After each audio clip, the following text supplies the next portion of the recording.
is Red Eyes Radio.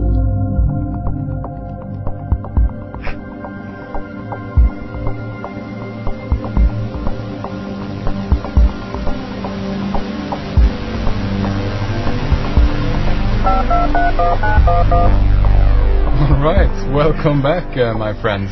This is Henrik Palmgren, your host, coming to you live from the windy west coast of Sweden. Thank you for tuning in to bbsradio.com. This is Red Eyes Radio. And don't forget to check out our website. It's red-ice.net. News, links and research all about the interesting things that far too few people on this earth still are unaware of. And we do our best over there to track some of the many things that are going on. And today on the program we have Michael Tsarion back with us. We are going to conclude this 6-part series that we have been doing here on Red Ice Radio. And this, of course, also means that this is our last contest. So stay tuned if you want to get your hands on the remaining DVD from Michael Tsarion's brilliant series, Origins and Oracles. And I want to pick up where we last left off. And we were talking about the great Masonic secret, the 12 tribes of Israel, who are the carpenters in the Bible, and does that word suggest something else? And Michael also briefly mentioned Sarah, another name or another title. What's that all about? So there's a bunch of material to get to. So let's bring on our guest and get this show started. Welcome back, Michael. Thank you, Henrik. It's nice to be back. Yeah, excellent. We have a bunch of stuff there I mentioned in the intro. Where would you like to begin? Well, first I'd like to say that the good news is that, making excellent progress on the new book. And I'm really sure that it's going to be out within maybe the next couple of months. And this is... By the end of the year, we will have the first draft of the Irish Origins of Civilization. So anybody who's been diligently following what we've been talking about here is going to have the final product in their hands, before the year's out, so that they can actually have direct access to this information. Excellent. Because remember, one of the things is it's great for us to be able to talk about it anecdotally, but it takes us another level for people to be able to really have it in their hands and then be able to read it and really start to use it in their daily life to find out, okay, this is not just ancient history here. This is a key that helps me see through the delusion of the lies that are being told from the synagogues, from the churches, from the Sunday schools, and from the tele-evangelists. I don't have to tell people in America about that because they know, if they've been watching the television and if they're aware of what's going on, just how powerful this new evangelist movement has been becoming after the rise to power of George Bush. For 10 or 15 years, the evangelist movement in America has had to stay pretty silent because there were so many exposures of frauds, and people were just, trying to move on in life and in also philosophy. Yeah. But now they're back again. And because they're back, we're having reinfused into our society all the old lies, all the old fakery that once was exposed back in the 1980s by brilliant people. Now it's back out again.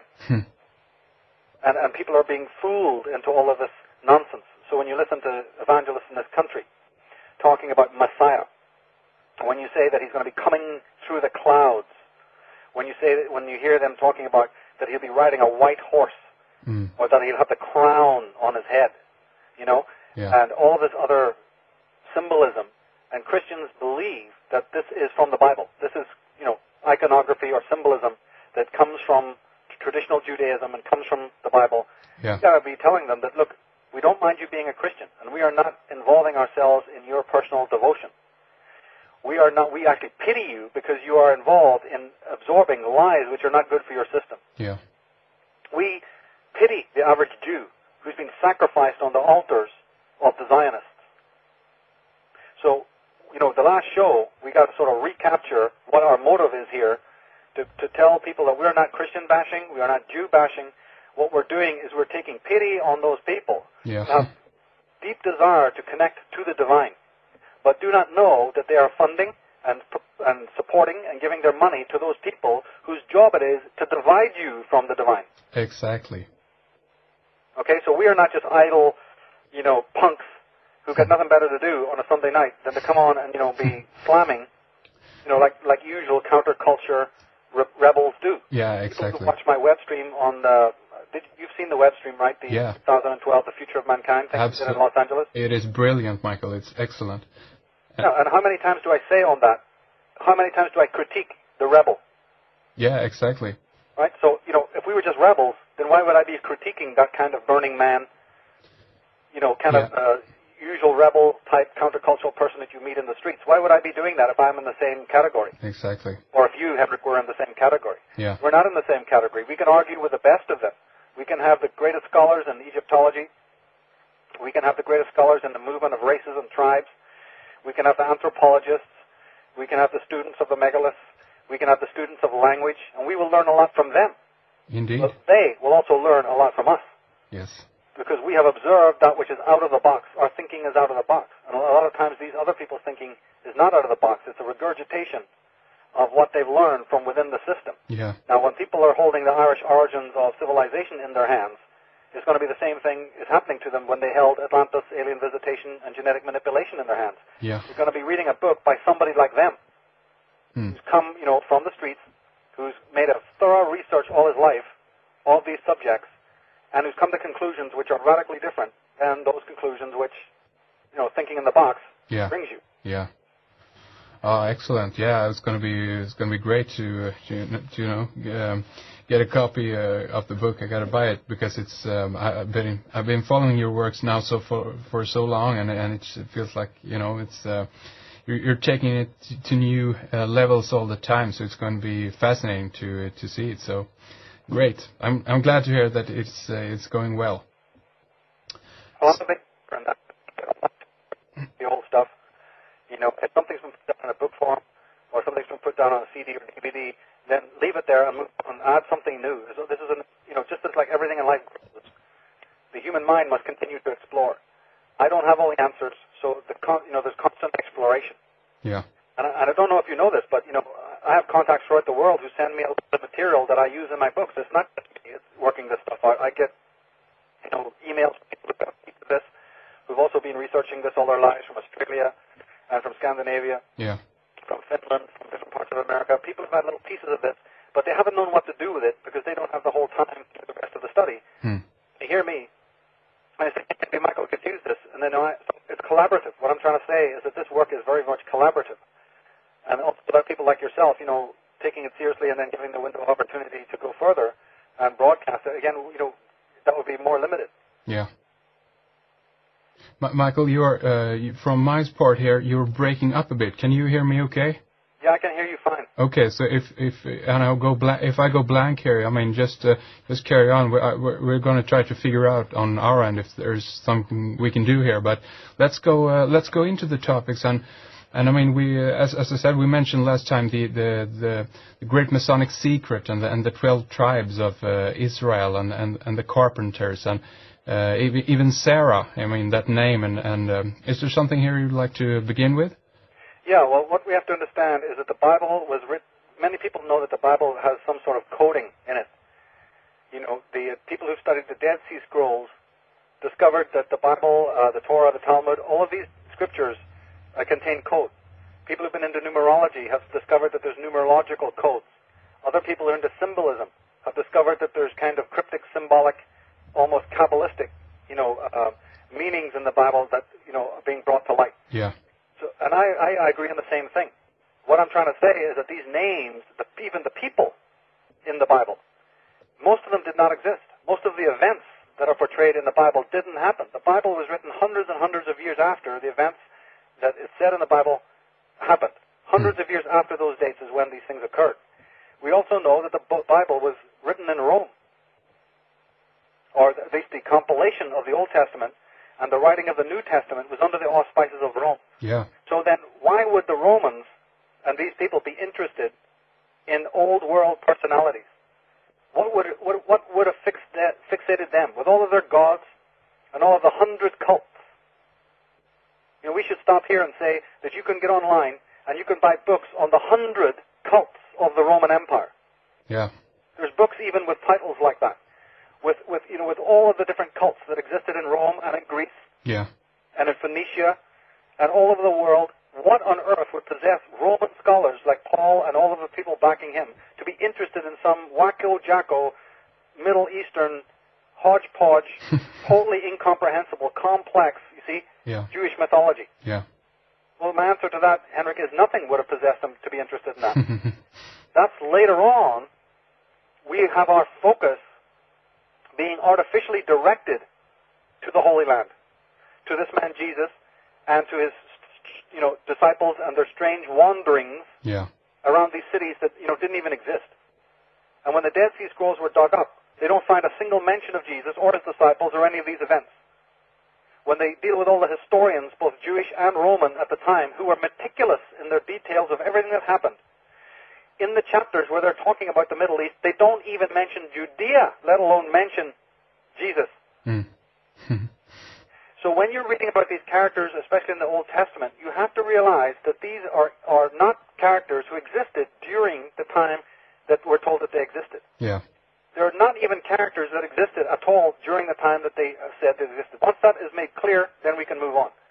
And then what you discover is two things. There's two main theories. I have to explain this because I come out on one side of the dialectic that I'm going to explain. Okay. It is now concluded, or most scholars are now looking into these two possibilities.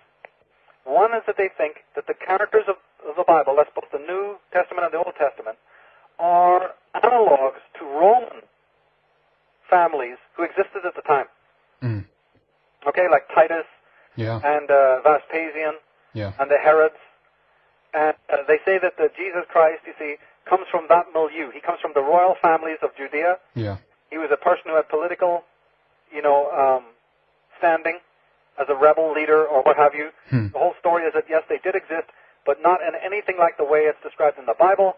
So we have to revise that. These are people who came from within the royal elite families of Messianic Judaism and also from within Rome.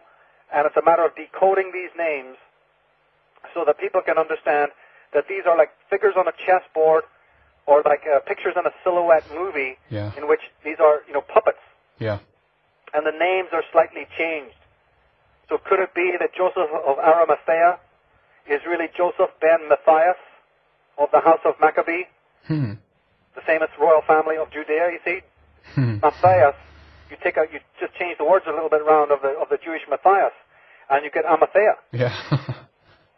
All right? Interesting. Now, you see, people need to listen to this very carefully, because if you do something like that, and it does start to sound legitimate, my goodness, you've just written vast amounts of history. Yeah, indeed.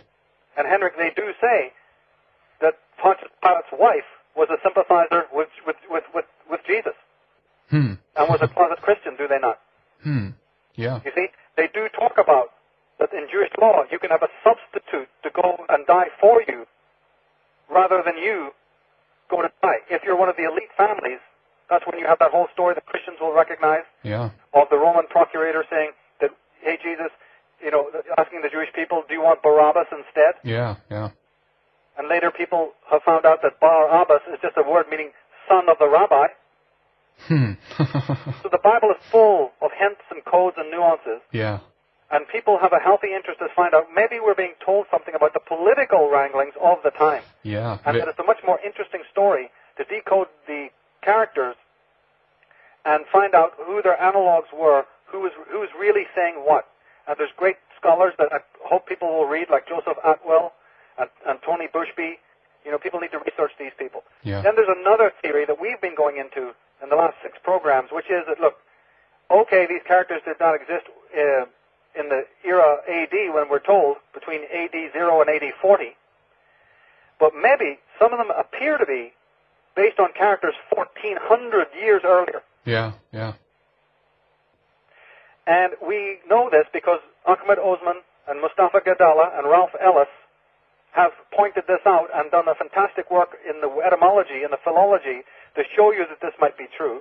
But even if you don't read their books or even read my book, people know that from the Dead Sea Scrolls were talking about the great Messiah being called Joshua, but Joshua was the right-hand man of Moses 1,400 years later. So when you go, Henrik, to the Jewish scriptures, the closest proximity to the man known as Jesus lived 1,400 years earlier, and the man that was worshipped as the teacher of righteousness was sacred to all the sects of the broken away from the central temple. So these are the hardest core Jews that you can imagine on the face of the earth. When you actually dig up their documents, which only took place in 1948, if you want to believe it, they're telling you that they already know that the Messiah, the teacher of righteousness, the man that they consider to be the star, the one worth following, the one who's going to come and set them free, is 1,400 years before. Now that is so intriguing. So the second line of study, which fascinates me, is that could it not be that these people are from that, as bizarre as it sounds, can go back 1,400 years. Now here's the trick. You go back 1,400 years and you right smack into something that happened during those era, which is far more interesting than any of this, hogwash concerning the Bible. You come smack into the middle of the exile of Akhenaten of the 18th dynasty of Egypt. And you come right up smack to the middle of the greatest change astrologically that was taking place in Egypt to all the priests, which is the moving of the sun from the sign of Taurus into the sign of Aries. And we could have volume after volume after volume, because I've gone into a DVD 8 hours long to try and explain about astrotheology what these kinds of astrological changes signify. The last one of any importance for the last 2,000 years is not the coming of Jesus Christ. But before that was the great move of the sun from one age into the other age, which caused enormous havoc. Not only to Egypt. People can realize that the people who kept the temples in Egypt, the priests who worshipped every aspect of the stars, they realized that they had to script an entire new religion, an entire new set of symbols. You don't worship the bull anymore. We worship the lamb and the ram. What we have to understand, we not only understand that Egypt was, in the midst of enormous dynastic and symbolic changes, Henrik, but this also affected the people who later are known as the 12 tribes of Israel. Because the 12 tribes of Israel are nothing more than exiled Egyptians. That's why you hear about the exiles taking with them cows and camels and carts and jewelry and gold, so that when they finally get to the Mount Sinai, they can create for themselves a golden calf. Can you tell me how slaves who are being booted out of any country can suddenly be building golden calves? That's a good question. Why are they not building the golden rat? Or the golden peacock? Or the golden moose? Why the golden calf? It's because just like they're telling you in coded language in the Bible, these are people who are backsliding from the worship of Aries, which is what Moses, Akhenaten wants them to do, but he's up on the mountain talking to God. What do? They all backslide and go, listen, we're finished with this lunatic. I think the gods are angry with us because we've made the change, so we're going to build a golden calf and start worshiping it. Because we want to go back to the old cult of Amun-Ra, the bull god, which has been worshipped in Egypt for for thousands of years. This is the god that matters. This Akhenaten and his madcap god, I think we're getting into trouble. Then down comes Moses, or in comes Akhenaten, and goes, what are you guys doing? And the Bible reports that he's thinking that they're all hedonistic and perverse. That's not true. The perversity is in the fact that they've gone to re-worship the old gods, and compels them, forces them to obey the astrological change. And Michael, does this connect to Mithra and is it Nike slaying the bull? See, Mithra, the cult of Mithras, which is always told to us as a Roman cult, is the cult of Aton in between. In between the time that the cult of Aton were exiled to the time that they became well in with the Grecian royal families, the rich families of Greece, and the rich families of Egypt, they spawned. And when I say the word spawned, I mean that means created or gave birth to. They spawned other cults, and they hid behind these cults because they couldn't have any Egypt anymore. They didn't have their own churches anymore, and they weren't really ingratiated yet into the mainstream of civilized society yet.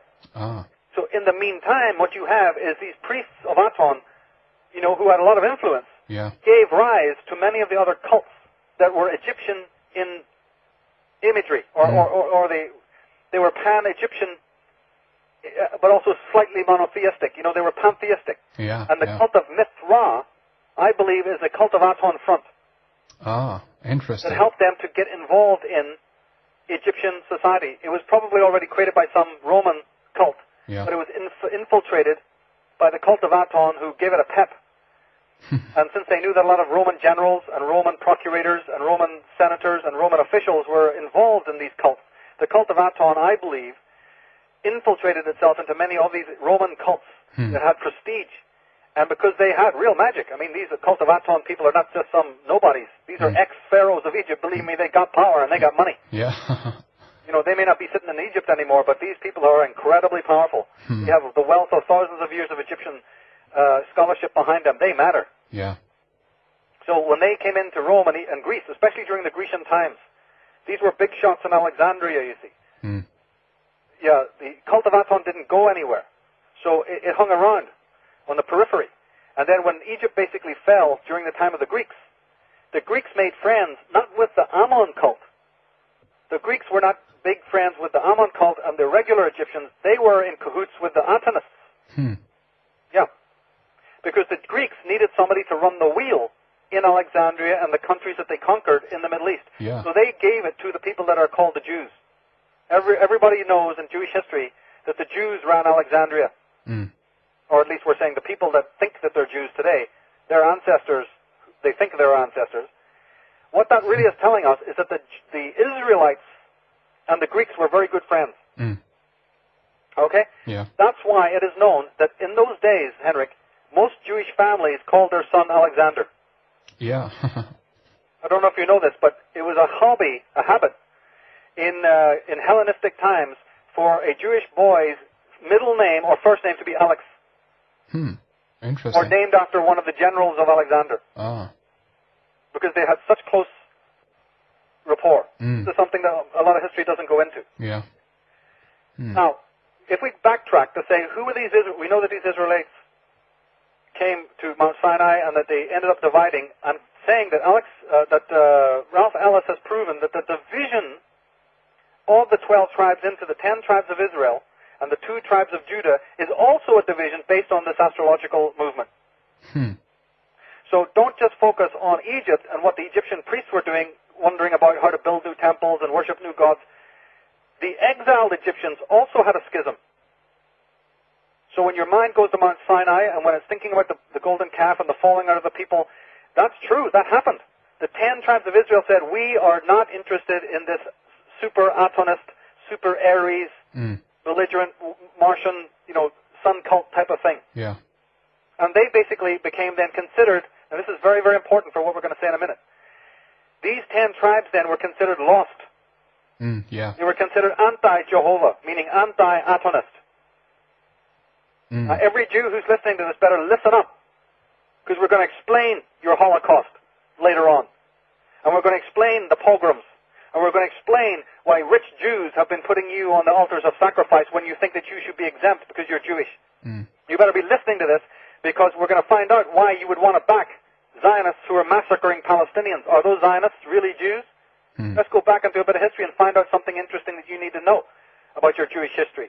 And that is the 10 tribes of Israel who decided not to follow Aton and not to follow Moses, who assimilated into the West, who've been coaxed to re-follow those people now, is a lie.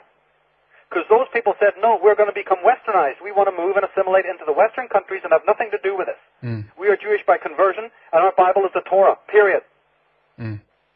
So who are these other people that are hiding under the name of Israel, who have no business doing that? They're of the house of Judah. They're loyal to Aton. They have created the Vatican.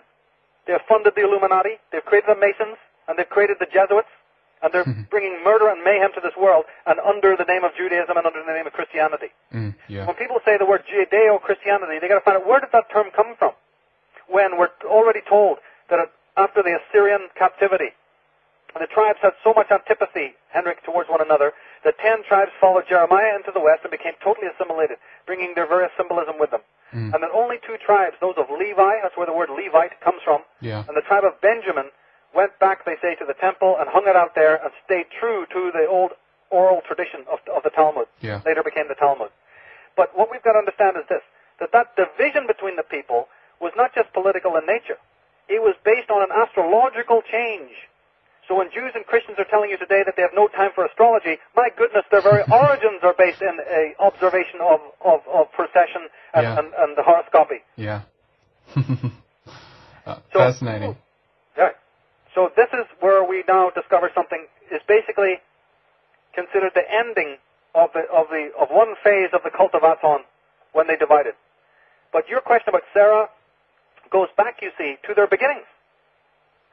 At the time of Amenhotep III, who I always consider as one of the most important pharaohs outside of Akhenaten, and by the way, for Christians who have been listening to us, and everyone else, Amenhotep III is Solomon. Yeah. Thutmose III, because remember we promised on this show to actually go into the dramatis personae. Yeah. Amenhotep III is Solomon. We stop there and we say, well then what does the word Solomon mean? Yeah. It means exactly the same thing as the word Saul, King Saul, later on. Yeah. It means son, King Son, S-U-N. Yeah, the Sun King. Yeah, of course. Yeah, Sun King. Amenhotep the third happened to just be called Solomon. Well, why not? He's the Sun King. He's the king of the priests. He's the king of the priests of the sun. Yeah. His nickname is Solomon. Nothing mysterious about it. No, it's right there in the words. It's a title. Yeah. Yeah. He's the Golden King. The hell, they were called it. It's all over their own monuments. Akhenaten, the very first word Akka, or Ika, means the eye, the golden eye. Ah. James Bond and his golden eye. Yeah. Who is the golden eye? Yeah. What's going on in these movies? So, they're all sun kings. So if the Bourbon king, Louis XVI, is calling himself the Sun King, let's find out why.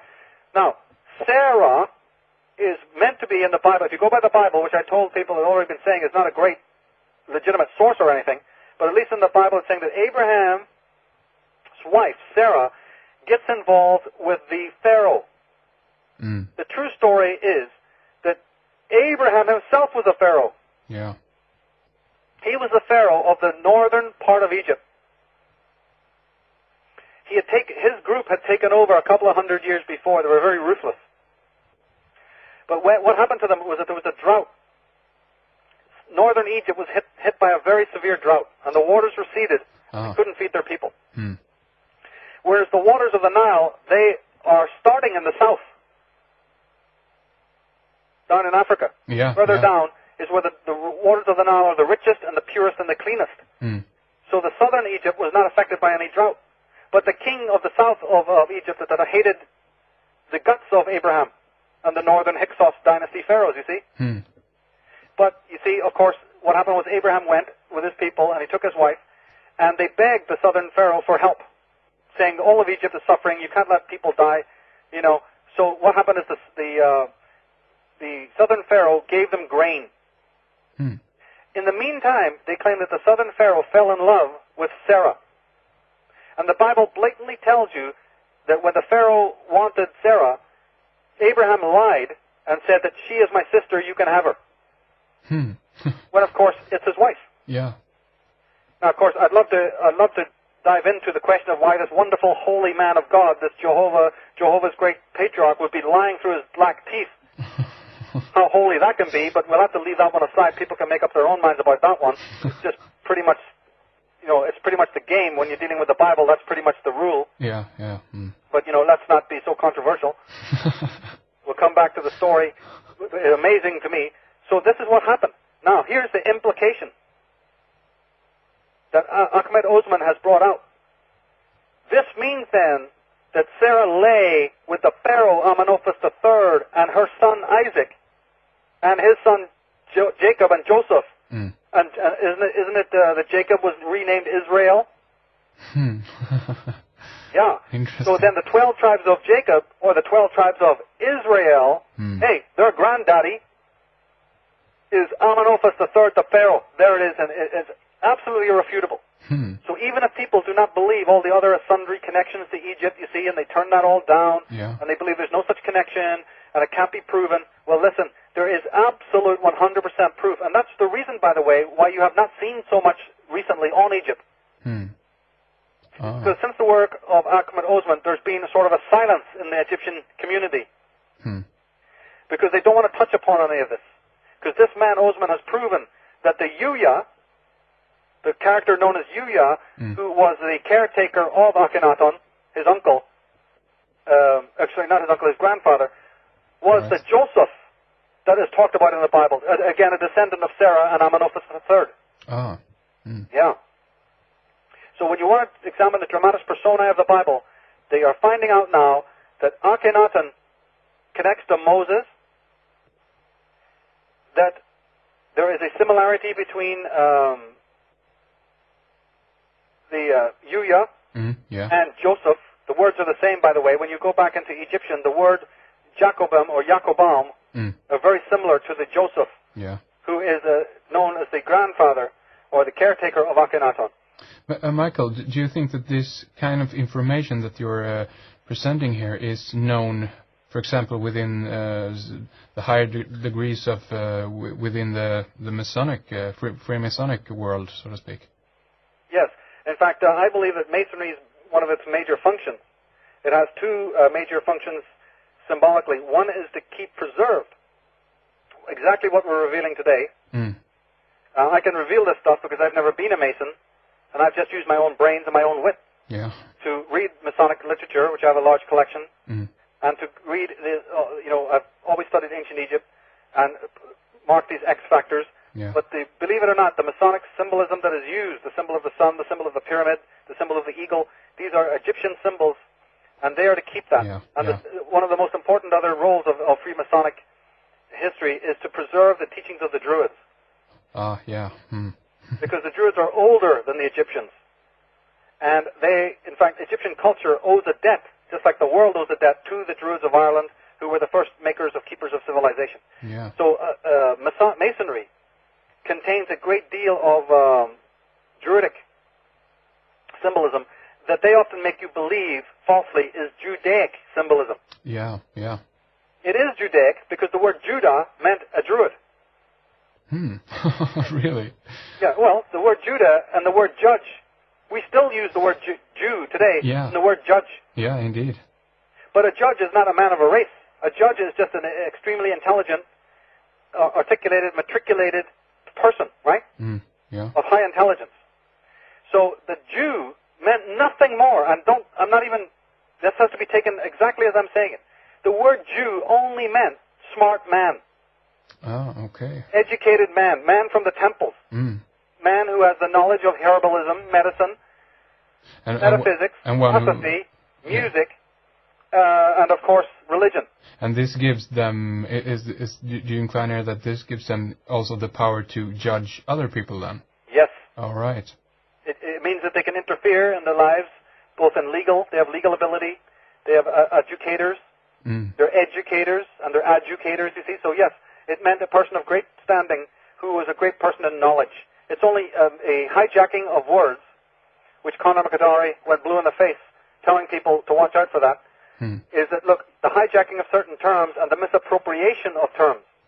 Now, Henrik, it's very easy in the AD 40, it's very, very easy, is it not, to come along to people who are poor, who are desperate, and who are conquered, scratching a living in the Golan Heights or in Galilee somewhere, and say, don't you know you guys are the descendants of the Messiah? And you're all of, royal blood? Of course people want to believe that. Yeah, of course. Who wouldn't? Doesn't mean they are. Doesn't mean that they have any rank. But you tell a very, very, disgruntled people who are not even worthy to be written up in even the histories, that the Messiah is going to come from amongst you. And that you're God's holy chosen people, the Jews. They don't even know how to read. You talked about this earlier. I mean, this is basically, as you said, these are, people in the fields who basically perhaps don't know what's going on in that sense. And so easy to cling to such an idea because I guess it would be very empowering for them, right? Especially if some big shot is telling you from one of your own royal families. If somebody has been employed, like we know that Josephus was a Jew who started working for the for the Caesars, it was easy to do. So if some Herod or somebody from a semi-legitimate upper-class family who's working for the Romans behind the field, behind the veil, comes and starts to preach the fact that all you people are the holy chosen ones that Jehovah picked, 2,000 years ago. Yeah. Well, you're going to believe the same thing today when you tell a Christian Jesus died for your sins. Hey, it's easy to do. Yeah. The delusion hasn't gone away, Henrik. The people are still laboring under the illusion, the grotesque illusion, that your personal toxicity and your personal sins, that you don't have to do anything but some other guy died for that all, and you believe that? That is interesting. Well, back then, you can come to some disgruntled people who are, being highly oppressed and who've lost their identity, who've got this complex priestarchy who are talking endlessly about the Midrash and the Torah and the Talmud. It's so convoluted that it's losing its grip on the people. And already the Jewish people have divided into countless sects. Yeah. There's no cohesion anymore. All the sects despise the central temple. The religion has become null and void. It has no central nexus whatsoever. So much so that the powers that be decide that they have to create a new religion, i.e. Christianity. Yeah. We can understand why all of this stuff happened. So what the hell is going on? Yeah, exactly. What the hell is going on? And you think that the the Council of Nicaea, I guess we briefly touched upon this earlier, but do you think that this is just kind of a a renewal of this old legend then? Yes. What happened was that the high-level Levites, who are Sadducees and Pharisees, I mean, these words in the end of the day don't really mean anything. Yeah. But these very high-level families in Judea, who had their eyes set on the West. Of course they had their eyes set on the West. That's where all the money was coming from. That's where all the civilized nations of the world lived. Yeah. My goodness, they'd just been conquered for the last 1,000 years by either Greeks or Romans who live a high life in the West. So you're tinkering around in the devil. You're not interested in your lower class people who are pottering around fishing on the banks of the Sea of Galilee. Those people they're like considered complete and utter, riffraff to you. Yeah. Your daughters are being educated in Rome. They're marrying Roman generals, for goodness sake. People wake up. These high-level so-called Israelite families that happen to live, if they ever did, in Palestine, the Maccabees, the Herods, and many of these other rich families that nobody ever wants to tell you about. These educated ones were only interested in ingratiating themselves with Rome. Rome is interested in doing that because that helps them to keep peace in the area by hiring these quislings to keep order. Yeah. I mean, this is simple tactics that anybody knows, that when you conquer a place, you put the rich families in there, right, and you make them privileged. Yeah, of course. It's in American history, it's in any kind of history. So the liaisons between these elite people, and I believe that on the Roman side, and possibly on the Judaic side, this is where the cult of Aton was operating. It's my personal belief that the Pisos of Rome and the Flavian family of Rome were either descended by blood from the Aton family, or at least were converts. And so they got together with the Sadducees specifically, who are recognized Jewish people will understand what I'm saying if they've really done their homework. They'll know all about the Sadducees and how friendly they are with the Romans. Yeah. And they came up with the nexus of the idea of Roman Catholicism. And it was going to be in Rome, not Judea.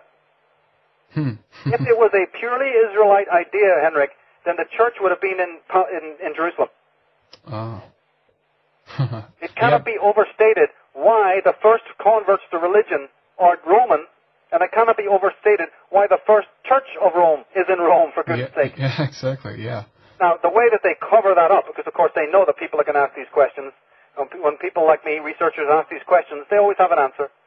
The answer is that St. Peter traveled to Rome early on and died there, was killed there, and it's over the bones of St. Peter, the rock, the stone that Jesus had said, you're going to build my church to St. Peter the rock, whose name was once Cephas, and then it became, Petra, over his body. So they actually did find a couple of burnt out bones, like some goat had dropped dead, and they said, this dead goat is the bones of St. Peter, quick, build a temple. So the Rome is built over some spurious bones that they probably dug out of a local graveyard somewhere. And they had all the dignitaries from all around the world come and give them billions in dollars, which I've written about on my website, and it's going to be in the new book, explaining how Rome rose. From all the chumps who believed that they couldn't get to heaven unless they had come to the place where St. Peter died. Like Jesus did say in the Bible, hey, Peter, You know, the church will be built on you. But he didn't say they're going to come and pay money to see your bones. You know, Jesus missed out all that stuff. Yeah. Now, here's the trick, which we've been laboring to explain. If the Church of Rome was so Judaic, then why does it not believe what the apostles of Jesus were teaching throughout the world, which is that a man goes about with no script and no purse and believes in poverty and the equality of all men? Does it look to you like Rome believes in poverty? How come it is, if the Rome is based on the old apostolic system, that they're so wealthy? And secondly, why all the regalia, architecture, symbolism is Egyptian in nature? Yeah. So if anybody had any doubt, or people like me are talking about, because I agree it is kind of convoluted, it's not taught to you in regular schools, it does sound a bit of heresy. Yeah. But then let me ask you a simple question. How come that the symbolism they're using is not Judaic, it is not of Jesus? The Pope is not basing himself on Jesus, the teachings of Jesus. No. He's based on Akhenaton, the sun priests of the temples of Heliopolis, Amarna, Avaris, Alexandria. Yeah. And anybody who's done 5 minutes of homework knows that, because they're showing you that. Indeed. And There's 13 obelisks. Yeah, Big exactly. geometry and all the artists that were there. The city is laid out that way. Yeah. There's Maltese crosses. There's skulls and bones. There's triple tiaras from Babylon. The thing is incredibly Egyptian and Babylonian in nature. Has got very little to do with bona fide, what Jews think is their symbolism. Only what Jews have got to realize, and I hope they will realize this, is that their symbolism is also Egyptian and Celtic in origin. Yeah. And that the stories in the Bible that try to teach you, as a Jew, that it's not Celtic and Egyptian in origin, are forgeries and are created by scholars, what we call church bishops, like the Bishop of Hippo, right, that later was St. Augustine. And these people, the bishops of these places, the Bishop of Caesarea, the Bishop of Ireland, the Bishop of Hippo, you see, the Bishop of Rome, they commissioned historians to sit down and make it appear that the symbols and all the rest of the stories originated in Palestine. Yeah. Cut out all the Irish crap, cut out all the Egyptian crap, or you're going to lose your head. Yeah. And by the way, we don't care how absolutely stupid your stories are. Just make something up that works. In fact, most of them were stupid. Most of these monks who had the ability to write had not traveled anywhere, had no understanding of Egyptian history or even Jewish history. So when you're reading the Bible and it makes no sense at all, and when the four Gospels can't even agree on what day Jesus was crucified, they can't even agree what city he was in. When the opening of the tomb, they can't even decide what part of the world that was in, etc., etc., etc., etc., etc. People can go to page 5 of my astrotheology page and start reading from the top to the bottom and come back and tell me that it looked like these people who wrote the Bible knew what the hell was going on. All right? Yeah. It's because these are local guys from Minneapolis, or from St. Paul, or from flicking Gothenburg there, who never left. You're picking a guy from Malmo who's never left Malmo going, okay, tell me all about Egypt. You sit down and here's a story about Egypt, and you script this so it doesn't look like it's about Egypt. Yeah, exactly. Yeah. He's going to do a pretty shoddy job. Indeed. So we have a shoddy job in front of us. The people like me who've done more research can look into and go, wait a minute, I'll not only be able to deconstruct this incredible lie, I'll be able to show you what was here in its place. Yeah. Because, Henrik, I am not a person who's just interested in deconstruction. I'm not only interested in being able to break down something that's standing. I'm also interested in showing people what beautiful, pristine thing stood here in its place. Yeah. Yeah, and what really happened. I mean, right. Because that's what we're asking here, so. Now, Sarah, Nefertiti, you see, the great queens, Cleopatra, there was a huge cult of the goddess. When Catholicism was born, it was born from Rome. That is why you know that the Roman elite and the Jewish elite, you know that it was part Israelite in nature, because the goddess worship was highly scaled back. That already shows you that it's sun cult. If anybody wanted any proof that this is sun cult from Egypt, notice the fact that the underworld cycle is cut out, meaning that they do not worship life after death. The cult of Osiris and the cult of what's going to happen to you after you die was removed by Akhenaten as having no importance whatsoever. They didn't even honor any of that. Plus they also, because it's a masculine worship of the sun, the goddess factor is way downplayed. Yeah. So when you see the two same things, and these, by the way, are only two things I'm pointing out. When you see that there's less emphasis on the goddess, and there's no emphasis on the underworld cycle ritual, which was sacred to all pagan people, then you know that you're talking Atonism. And I don't care if it's called Christianity or Judaism. It's Atonism, because Aton was the first god that said, it's only me, and you don't care about after death, and you don't care about the goddess. There's only me, the masculine, Yahwistic concept. So this is proof that Atonism is Christianity. Then the Roman Catholic Church realized that it wasn't happening. When you descale, when you marginalize the feminine, people don't like it, especially pagan people. You're moving in first gear. So then they decided at the Council of Ephesus, this is a place, to better bring in, or better permit the worship of the female person Mary. Yeah, exactly, yeah. Did you know that there was cheering in the streets all around Rome and all around the empire when that decree was made? Because people wanted that. And in the first 20 years that the decree that you can now worship Mary as a bona fide part of the the Trinity, she's acceptable. All the groves, temples, and shrines to every goddess, from Sibyl to Hera to Aphrodite, you see, to Diana, all over the world, was instantly converted to a Christian church. And many times, the shrines were still called Mary Aphrodite. Oh, really? In Latin. Yeah. They even still kept the name of the old place. This is how dumb people can be. That they didn't care. They converted the shrines of their goddesses to the worship of the Mary. So what I'm trying to say is that Rome has just got a box of tricks that it has stolen from the old Israelite pharaohs of Egypt, that it's stolen from the cult of Mithras and from Serapis and from the Osiris cult and from the Celtic Druids. And I don't care if anybody believes this or not. So Rome has a box of tricks, and when they find out that this part is not working, they can pull out another one and go, okay, we'll allow this now. Yeah, and as the word implies, Catholic is that is the first attempt to create this universal religion, right? One religion for everyone on the entire planet. That's right. Yeah. Michael, not to cut you off here, but are you ready to fire away a question for our contest before we leave today?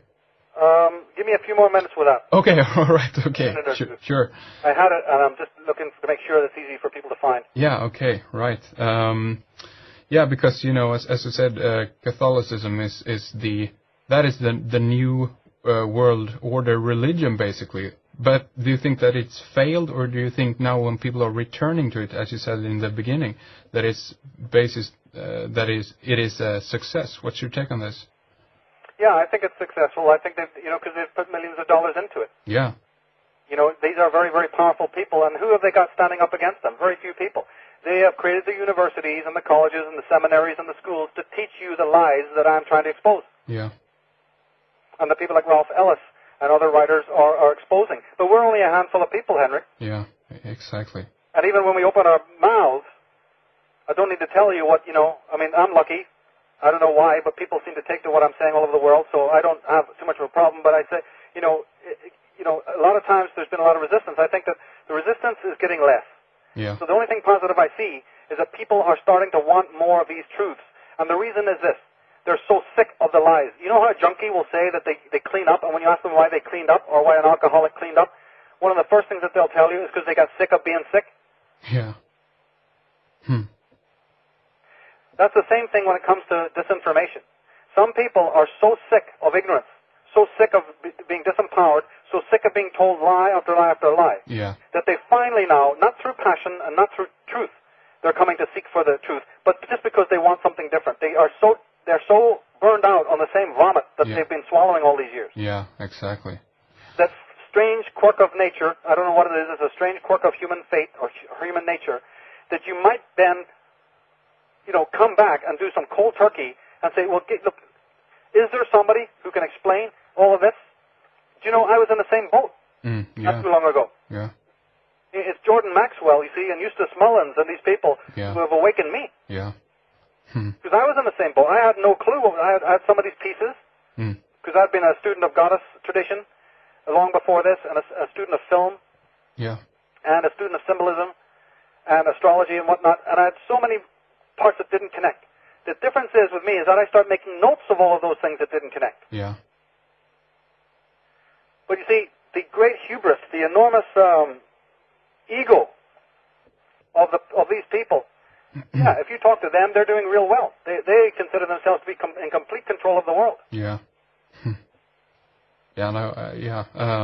And time is moving fast again here, Michael. We have, about 4 minutes left. Not to get too distracted by the question, we can do, we can announce it later on the site if you're not able to get to it right now. Okay. No, I think I can give you one. I'm just trying to get something simple. Okay, all right. It's the last one, isn't it? It is. That's correct. Okay, I was just trying to find it though. I couldn't remember where it was. Okay, I can mention before we go on here that how long have we actually got there? we got about 3 minutes. So. Oh dear, it's very short. It is. Yeah, why don't I send you something this time? We'll not do it live. Yeah, let's do that. Everyone listening, I can just mention that you can mail me the answer to this address, radio@redicecreations.com, and we will get all the information up on the site, www.red-ice.net, and we want to get that last DVD out. So. Oh, I got it. Here, I've got the question. Okay, all right, there we go. The question is, what is the motto of the Jesuit College, the Jesuit order? Ah, all right, there we go. And let's say... The Jesuits are, in my opinion, a key group that is a descendant, either ideologically or even physically, from the cult of Aton, and they have a most intriguing motto that is basically of their order, and if people can find out what that is, they can make the choice. They can have the last DVD. Excellent. And let's take that answer through mail, because it's too short to get to the phones here, I think. So Michael, I just want to say here also that this series has been excellent, and we got about 6 hours now of excellent information surrounding all of these elements that we have been talking about. So. I want to thank you very much for bringing this out, and I encourage everyone to get their hands on the new book, and tell us, Michael, when how will people be able to get that? Just keep contacting me for updates. Keep visiting the michaeltsarion.com website. Yeah. It's not ready yet, but we're making excellent progress. And it will be out. Before the end of the year. That's my only thing, my guarantee I can say. I also want to thank you personally, Henrik, because as you can see, as everyone who's listened to the series that we've done can see, this is not subject matter that could ever be covered in one show. Yeah. When we say that this stuff is too long to go into, we mean that, but not every radio host will give you the time then to take you up on that and say, okay, then we'll do a series. Yeah. So, I cannot extend enough thanks to you for doing this so that people can have a thorough encyclopedic knowledge of this whole question of the cult of Aton. Yeah. So when we find out that the Masons are saying, per me regnus regnant, through me kings will reign, right? We see the status quo in the world out there of who are these potentates and these kings and who's behind them. Yeah. They mean what they say. They do serve somebody else. Indeed. You know what the motto for the Pope is, one of his titles? Servant of the servants of God. All right. The Pope's title is Servant of the Servants of God. Who are the servants of God? Yeah. Who are those who say, before Pope, we stand? You're not just to have a direct medium to the God through the church or through the Pope. The Pope has a medium that he goes through. Who would that be? We are here to expose to you who has the fingers crossed behind the back, who is these secret societies. And it's very important to start getting this because we're new opposition. Yeah. This is a very new subject. It's not very old. It dates from the time of Eustace Mullins and G. Edward Griffin. Yeah. It's a very young study. And we need to have the facts quick because these people are bringing the blades down on the necks of the human race. So, Henrik, from my heart to your heart goes out to thanks, for you exploring this matter with me. Very, very important. And you'll be the first person to get a copy of the new book, believe me. Oh, thank you, Michael. Thank you so much. And onward and upwards, and let's stay in contact. And again, thank you so much, Michael. Let's conclude there. And take it easy. We'll talk later. Bye, Michael. Bye. Yeah, another excellent show with Michael Tsarion. Do check out his website, michaeltsarion.com or teroscopes.com, and look out for the his upcoming new book. So, all right, this has been Henrik Palmgren coming to you live from the west coast of Sweden, and you have been listening to Red Ice Radio. I'm signing off, and we will continue the show next week. Okay, bye-bye, everyone.